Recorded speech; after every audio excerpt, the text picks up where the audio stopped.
नाज़रीन, मुख्तलिफ मुल्कों के अंदर जो इंटेलिजेंस एजेंसीज होती हैं ये उस मुल्क के लिए आंखों और कान का रोल प्ले करती है। यानी ये जो सीक्रेट एजेंसीज होती हैं ये मुल्कों के लिए आंख और कान होती हैं। अब इनका जो काम होता है मुल्क के अंदर और मुल्क से बाहर, ये सिर्फ इतना नहीं होता कि जी डेटा इकट्ठी करनी है, इंफॉर्मेशन कलेक्ट करनी है, ये सिर्फ काम नहीं होता। ये इनका सिर्फ 50% काम होता है। बाकी का जो 50% काम होता है और जो सबसे ज्यादा इंपॉर्टेंट काम होता है वो ये होता है कि इस इंफॉर्मेशन को, इस डेटा को दुरुस्त तरीके से इंटरप्रीट करना और दुरुस्त असेसमेंट रिपोर्ट्स बनाना, ये इनका काम होता है ताकि बेहतर तरीके से डिसीजन मेकिंग जो है पॉलिसी मेकर्स कर सकें। अब बांग्लादेश के अंदर जो वाकयात पिछले दिनों में पेश आए हैं, वहां पर जो गवर्नमेंट धपड़धूस हुई है, तो उसके बाद इंडिया के सियासी सेटअप के ऊपर तो सवालात उठ ही रहे हैं कि मोदी ने क्या किया है, तो मोदी के दौर में ये हो गया, तो बीजेपी वाले ये कर रहे हैं, असर और रसूख, इन्फ्लुएंस डाउन हो गया, इनके ऊपर तो क्वेश्चंस रेज हो ही रहे हैं। लेकिन इंडिया की जो सीक्रेट एजेंसीज हैं उनके ऊपर भी बहुत बड़ा क्वेश्चन मार्क खुद इंडिया के जो डिफेंस एक्सपर्ट्स हैं वो रेज कर रहे हैं कि ये कहां थे, इनकी असेसमेंट इतनी गलत क्यों थी, इनको क्यों नहीं पता चला कि ये होने जा रहा है। और ये जो वहां पर रिवॉल्यूशन ढाका के अंदर आया है तो मुख्तलिफ इंडियन एक्सपर्ट्स इसको 26/11 जो मुंबई के अंदर वाकया पेश आया था उससे और गलवान से मैच करके देख रहे हैं कि ये वैसा ही कुछ हुआ है, इंटेलिजेंस फेल्यूर, जैसा कि गलवान के अंदर चाइना के इंडिया के साथ लड़ाई के वक्त हुआ था। यानी इंडिया को पता ही नहीं चला, इंडियन इंटेलिजेंस को पता ही नहीं चला कि ये होने जा रहा है और वो असेस ही नहीं कर पाए ठीक तरीके से इसको। तो यहां पर भी ढाका के अंदर भी जो हुआ है, हालांकि बांग्लादेश के अंदर इंडिया का बड़ा स्ट्रांग फुटहोल्ड रहा है, इंटेलिजेंस अगर आप हवालों से अगर आप देखें तो स्ट्रांग प्रेजेंस इंडिया की वहां पर रही है, लेकिन उसके बावजूद वो इस सारे वाकये को प्रिडिक्ट नहीं कर पाए, ये जो रिवॉल्यूशन वहां पर हुआ है। अब इस पे मुख्तलिफ इंडिया के जो एक्सपर्ट्स हैं वो मुख्तलिफ बातें कर रहे हैं। ऐसे ही कुछ ख्यालात का इजहार कुछ इंडिया के एक्सपर्ट्स ने किया हुआ है जिनको द हिंदू अखबार ने रिपोर्ट किया है, इंडिया का बड़ा अखबार है। इन्होंने कहा कि our intelligence failed to predict Bangladesh crisis, say experts.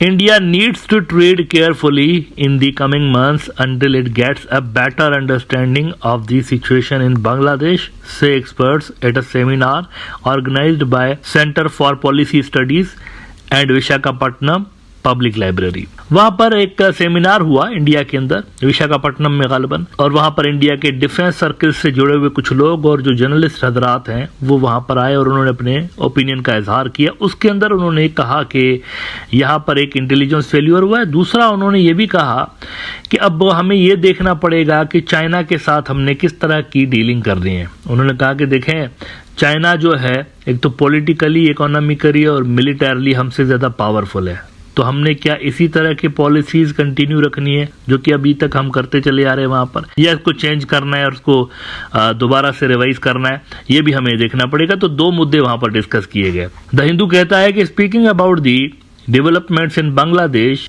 He said, he यानी कमोडोर भास्कर साहब हैं जो कि वहां पर बुलाए गए थे सूरत हाल को एनालाइज करने के लिए। तो उनके हवाले से कहते हैं कि speaking about the developments in Bangladesh, he said that the Indian intelligence had failed to warn the central government about the developments in that country despite being a neighboring country। ये बड़ी इंटरेस्टिंग बात वो कर रहे हैं कि हमारा पड़ोसी मुल्क है, ऐसा भी नहीं कि कोई दूर दराज का मुल्क है बांग्लादेश, तो वहां तक पहुंचना और वहां पर बेहतर तरीके से इंफॉर्मेशन हासिल करना कोई मुश्किल हो हमारे लिए। भाई चलें, अफगानिस्तान है ना, तो अफगानिस्तान के लिए आप कह सकते हैं कि वो कनेक्टिविटी ज़्यादा नहीं है, तो वहां पर इंडिया के लिए मसला होता है रॉ के लिए ऑपरेट करना, लेकिन ये तो बाजू में है बिल्कुल बांग्लादेश। तो यहाँ पर बिल्कुल ब्लैंक कैसे रहा है रॉ, इनको पता कैसे नहीं चला, ये एक बहुत बड़ा क्वेश्चन मार्क डिफेंस की जो कम्युनिटी है इंडिया की वो रेज कर रही है अपनी इंटेलिजेंस एजेंसी के ऊपर। अच्छा, एक इंपॉर्टेंट क्वेश्चन उनसे पूछा गया, उनसे कहा गया कि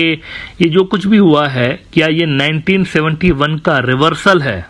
एक अहम सवाल है बड़ा कि क्या ये 1971 का रिवर्सल है। तो इस पे उन्होंने कहा कि there are clear indications of such developments apropos Islamist forces and we have to now wait and watch how things shape up. यानी वो डिनाई नहीं कर रहे कि ये रिवर्सल हुआ है। अच्छा, यही बात 2-4 रोज पहले मैंने भी यहाँ ब्रॉडर व्यू के अंदर की थी कि ये एक आइडियोलॉजिकल शिफ्ट ज़रूर है। आइडियोलॉजिकल शिफ्ट ज़रूर आपको नज़र आता है कि वो जो 1971 वाला आप माहौल देखें और अगर आज का माहौल देखें तो आज की जो बांग्लादेशी जनरेशन है उनकी आइडियोलॉजी डिफरेंट है पहले वाले से, और इसके पीछे अवामी लीग की गंदी सियासत है और कुछ भी नहीं है।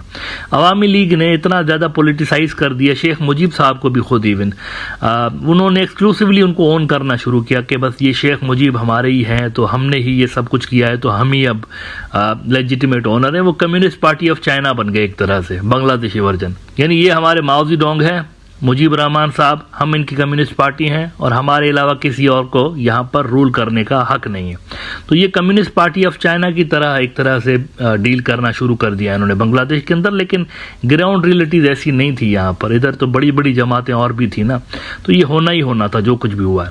तो इंडियन जो एक्सपर्ट्स हैं वो भी समझते हैं कि यहाँ पर जो कुछ भी हुआ है उससे थोड़ा बहुत हमें नज़र आ रहा है कि एक आइडियोलॉजिकल शिफ्ट है, और साथ ही वो ये कह रहे हैं कि इसमें कोई बाहर का हाथ मुलविस है या नहीं है, इसके भी कोई हमें फिलहाल आसार नजर नहीं आ रहे। अब मित्रों, आखिर में अगर हम इन तमाम चीजों को जोड़ के देखते हैं, जो इंटेलिजेंस फेल्यूर की बात की गई वहां पर, तो इससे तासुर कुछ यूं मिल रहा है कि रॉ की जो कुछ ग्रिप बांग्लादेश के अंदर समझी जाती थी कि बहुत ज्यादा कोई टाइट ग्रिप है, महसूस यूं हो रहा है कि वो ग्रिप ढीली हुई है। और पहले जितना इन्फ्लुएंस रॉ यहाँ पर एक्सरसाइज करता रहा है बांग्लादेश के अंदर, शायद वो अब उतना नहीं कर पा रहे। इस बात में भी कोई शक नहीं है कि उनको सिस्टम से सपोर्ट यकीनी तौर पर मिलती होगी। बांग्लादेश के अंदर जब अवामी लीग की सरकार थी तो इनको यकीनी तौर पर सिस्टम की सपोर्ट हासिल रही होगी ऑपरेट करने के लिए, लेकिन उसके बावजूद, टोटल सपोर्ट मिलने के बावजूद वो फेल रहे हैं यहाँ पर डिलीवर करने के लिए। नॉर्मली ऐसा होता नहीं है, किसी दूसरे मुल्क के अंदर इस लेवल की अगर आपको सपोर्ट मिल रही हो, ये होता नहीं है। इंडियन इंटेलिजेंस एक तरह से लकी भी है। अफगानिस्तान के अंदर भी जब वो थे तो चलो अफगानिस्तान एक एलियन लैंड है उनके लिए, लेकिन सिस्टम की सपोर्ट थी।